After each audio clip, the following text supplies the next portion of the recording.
Hello and welcome to some more Star Citizen. Today we are looking at one of the Imperator candidates, Titus Costigan, and one of his in-law interviews. This is a part of a series to help you choose who you want to vote for the Imperator elections.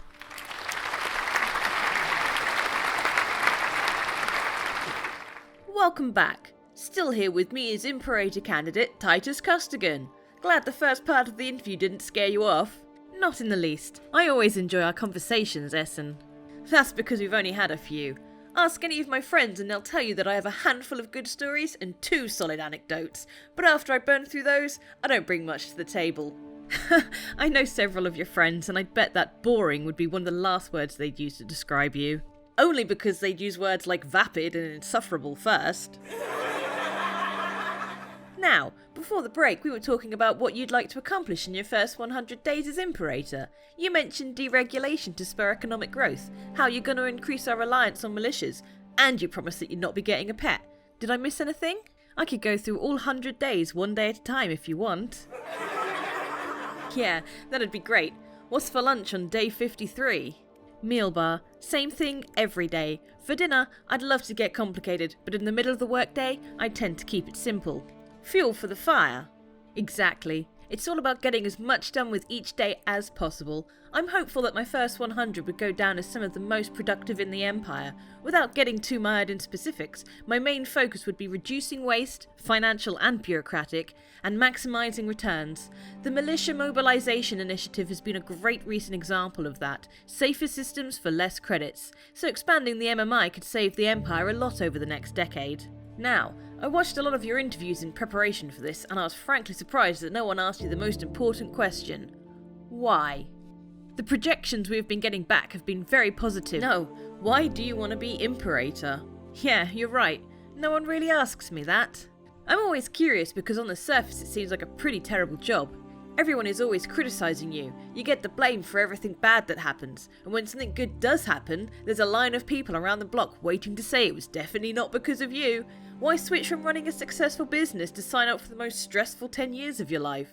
I don't think this question gets asked enough because it's easy to dodge by simply saying that you want to help people. And that's not your thing? Don't get me wrong, it absolutely is, but I'm already helping people each and every day. My foundation, Better Together, provides everything from free daycare and meals to adult education and on-the-job training for millions of people. I firmly believe that the private sector and individuals are often better at directly helping people than the government.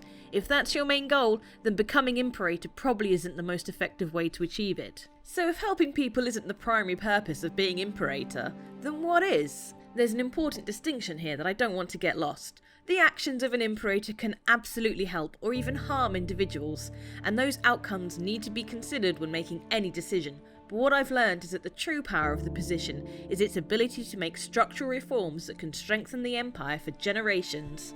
For example, an Imperator could handle a famine in Fora by simply redirecting emergency food supplies, but that approach would be expensive and do nothing to address the root of the problem. On the other hand, an Imperator could bring together concerned members from the public and private sector to coordinate a relief plan that immediately provides aid, lowers fees to incentivise haulers to make deliveries there, builds more food processing factories in system, increases investments into research focused on drought-resistant crops, and more. Being able to coordinate and effect that level of change is the true power of the position. I believe a good Imperator should not only think about how they can help now, but also how they can help the generations that will come after. You still haven't answered my question about why you want to be Imperator. To help people, obviously. But honestly, I want to be Imperator because I believe that my experience, focus and commitment can help transform the Empire into a better institution for all. And if that's true, then I have an obligation to try and do just that. Speaking of experience, you're on the verge of being elected Imperator, yet you've never held public office before. Does that ever concern you?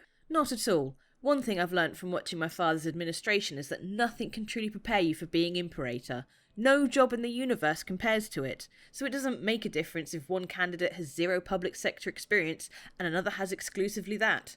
On day 1 of the next administration, whoever's been elected will essentially be learning to be Imperator on the job.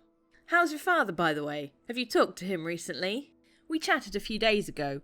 Really wish we could speak more frequently, but with me on the campaign trail and him focused on instituting some important reforms before his term ends, it can be tough coordinating our schedules. No plans for the two of you to hang out on Imperator's Day? We both have events scheduled that day. I'll be holding a rally in the Ellis system on campus, and my dad will be the master of ceremonies for the annual Imperator's Day celebration on Earth. Doesn't seem fair to make him work on a day that celebrates him. You don't see me working on Essen Day. When is Essen Day? That's up to you when you become Imperator. Hint, hint. My dad loves telling everyone that Imperator Day isn't about him or any other specific Imperator.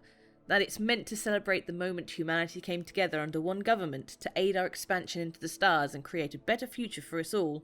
It used to be called Council Day, right? That's right. I'm impressed you remembered that. See, I know important stuff too, besides all the hot unaired gossip about the cast of Loveliner. Wait, do you know what really went down between Domenico and Sapphire? I'll fill you in after the show, but first, I have to ask, why hasn't your father endorsed you for Imperator? I can't speak for him, but I fully support his decision to remain neutral and not endorse any candidate in this election. When I decided to run, I knew it would put him in a very unusual spot, so I made it clear to him that I would not ask for or expect his endorsement, and I left it in his hands to determine what course would be best. Still, it must be strange not to have your father's support during this critical time in your life. Both of us are quite good at compartmentalising, and neither of us have allowed what's happening in our professional life to affect our personal relationship. At the end of the day, he's my dad first and foremost, and I know that nothing about this election will change that. Speaking of endorsements, you're running as a Universalist, yet the party has officially endorsed the other Universalists still in the race, High Secretary Ileana Sherrard. Why have you stuck with a party that won't back you? I wouldn't go so far as to say that they don't back me. The party has a long-standing tradition of endorsing one candidate in the hopes their voters consolidate around that choice. For this election, they decided to back High Secretary Sherrard, who's an incredible and impressive candidate. I would have loved their endorsement, but she's been an active party member far longer than I, so I completely understand why they picked her over me. Their endorsement of Sherrard happened months ago, giving you and your campaign plenty of time to redefine yourself as an independent candidate instead. Why didn't you do that? It felt disingenuous. I'm a registered member of the Universalist Party, and my core beliefs mainly fall in line with theirs, so I hide it. Maybe it would have been politically advantageous, but I am who I am, and I believe what I believe, and I felt it would be best to be honest with the electorate about exactly where I stand. It's been a pleasure having you on. Would love to have you back on the show whether you win or not.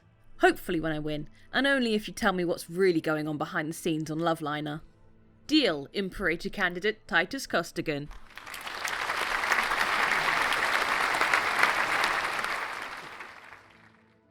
Every month we have a Star Citizen ship giveaway. For October 2020, it is for a Mercury Star Runner. This highly anticipated multi-role ship is going to be great for small to medium-sized crews that want to do a bit of everything, whether that be cargo running, data running, missions, combat, smuggling, all that sort of jazz. And it's going to be in-game and flyable very soon. All you've got to do to be in for a chance of winning one is comment on any of my videos made during October, including this one. More details down below.